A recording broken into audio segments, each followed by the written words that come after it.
Hello friends, I'm Prasad and we are back with the Baat with Prasad, and today we bring to you an analysis of the 1918 pandemic of the Spanish flu. While this was a major pandemic, it hasn't been given its due attention and has been named the forgotten pandemic because of the lack of literature as well as the fact that it was overshadowed by the World War I.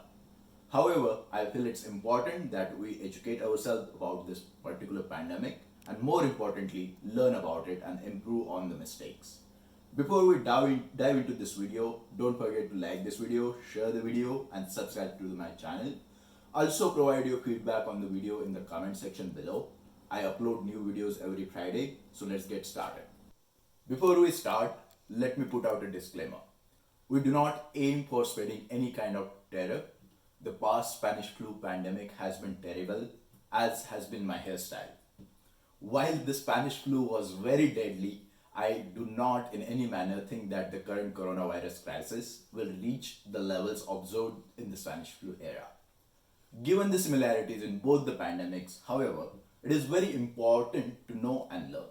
So let's dive in. 1918 flu pandemic is the second deadliest pandemic in the history, second only to Black Death or the Great Bubonic Plague. The Great Bubonic Plague occurred between 1347 and 1351, which means that the 1918 flu pandemic is the deadliest pandemic episode as far as modern history is concerned.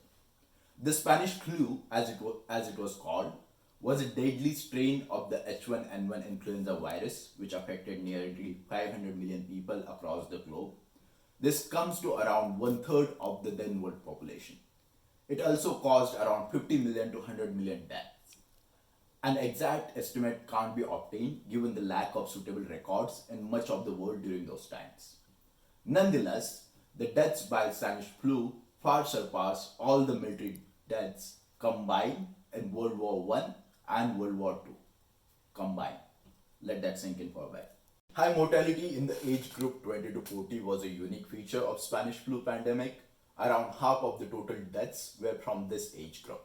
There was no vaccine invented to treat the resulting bacterial infections. Control efforts were limited to isolation, quarantine, hygiene, use of disinfectants, and limitation on public gatherings. The first sign of a flu-like illness were detected in March 1918, where more than 100 soldiers were found ill. This number became 500 in a week's time. This was the first wave, which was a typical flu pandemic. However, by August, the second wave began, which was much deadlier than the first. World War I ended in the same year in November, which means returning soldiers were the agents of the rapid spread of this disease. By October 1918, the virus had killed around 190,000 Americans in one single month. I would say the most horrible thing of that whole epidemic was that the crisis came so rapidly. The crisis came within the first 2 to 3 hours of your sickness. You either survived or you were dead. When the flu epidemic hit, somebody would ring, let's say they rang the doorbell at 6 a.m. in the morning and said, my mother just passed away. I want you to take care of the funeral service. That before the sunset on that day, that whole family was gone.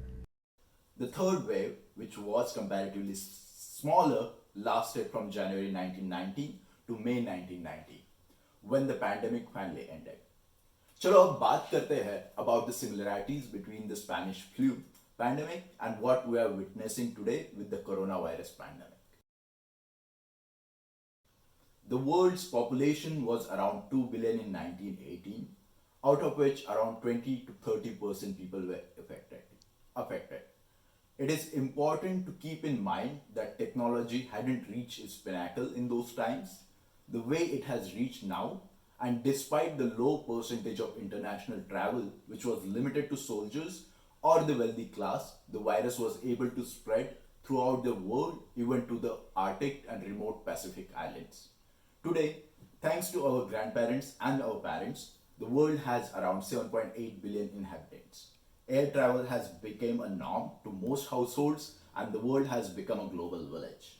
As of today, the number of patients worldwide is around 1.6 million, which is a very small portion of the world population. While this is a good thing, the end is still nowhere in sight. Most of those who had recovered from the first wave did not get it again. This was illustrated in Copenhagen, which escaped with a low mortality rate in the second wave because of its exposure in the first wave. In the case of coronavirus, unfortunately, this doesn't seem to be the case. Infection does create an immunity or antibodies. However, it isn't clear how long this immunity might last. For many patients who have been cured, there is a likelihood of relapse. A study on the death spike in October 1918 indicates that the cause of deaths may also have been due to aspirin poisoning. Incidentally, the death peak appeared soon after US Army and American Medical Association suggested a high dose of aspirin as a treatment method. Aspirin poisoning results in hypoventilation, lung edema. If you don't know what that means, Google that. And this aspirin poisoning can be deadly. Of course, this was not known at the time. And hence, many may have died because of the cure than the disease. Today, drugs like hydroxychloroquine are being suggested by sources like the US President. We bought a tremendous amount of is the hydroxychloroquine. Despite repeated warnings by experts like Dr. Fauci, that there is no evidence of the effectiveness of the drug. This drug can induce sudden cardiac death for patients with heart conditions and those with chronic medical problems who are already on multiple medications. I think it's not only misleading but dangerous to promote something that hasn't been proven effective. How the government responded made all the difference in spread and the resulting deaths from Spanish flu. Cities where government imposed social containment measures within a few days after cases were found were able to reduce death rates by half as compared to those who did not do the same within few weeks. Let's take a look at difference in death rate between Philadelphia and St. Louis in 1918. While St. Louis implemented lockdown after 2 days of detecting its first case, Philadelphia threw parade that killed thousands of people and was late in ordering social distancing and lockdowns. By the time Philadelphia's politicians closed down the city, it was too late. A parallel can be drawn when we compare countries like South Korea and Italy. While this pandemic coincided with the First World War and hence the economic downturn was a result of both events, businesses saw a decline of 40 to 70%. Healthcare industry rose in its valuation and demand for masks, beds and mattresses increased manifold. Sounds familiar? These statistics are eerily similar to what we are observing these days. After the second wave stuck, new cases abruptly stopped occurring by the end of 1918. Some fatal cases continued into March 1919, but more or less the flu receded in 1918 itself. The explanations provided for these includes the theory that doctors became more proficient in handling the pneumonia that came after the virus in infected patients. There is, however, no evidence to support this theory. A more plausible theory proposes that the flu virus rapidly evolved in a much less lethal strain. There is a tendency in viruses to become less lethal as the host of the more lethal virus strains tends to die out. We can safely assume and hope that this kind of mutation may also happen with coronavirus, although neither can we be sure about it nor can we predict when this may happen.